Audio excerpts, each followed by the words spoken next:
Let's talk VA claims. DP here with Veteran Network Champions Club. Three things that we have learned over time working with various folks at the VA, to include even raters and examiners, that I think will help you out for sure when it comes to filing a claim. So three things to keep in mind, and again, we'll develop this in another conversation, but just to kind of at least pique your interest, is number one, filing a fully developed claim and secondary claims. You'd be surprised how many people do not understand this. Go to the VSO, go to wherever you go, you don't even know what the FTC is. A fully developed claim, does it have all the ingredients and all the things that you need to be able to be successful in making sure that claim can be decided by the rater, serving it to them on a silver platter to a degree, right?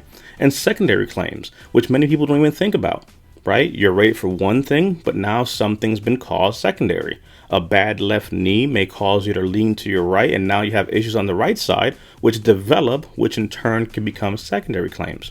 Or let's say, for example, you have migraines, and the medication you take causes acid reflux.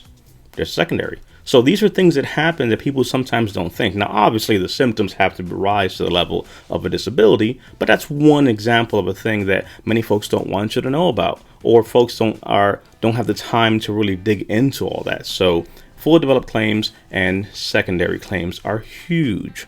Then we're looking at medical evidence. Number two, medical evidence to help support your claim. Independent medical opinions, being able to have a doctor who understands the veteran claim process to be able to supplement your evidence.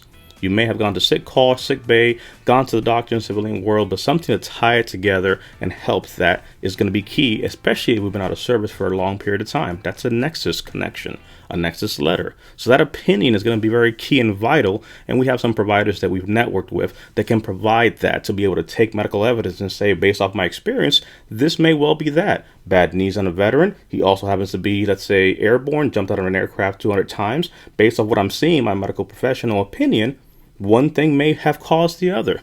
That argument, obviously, not many providers can make that.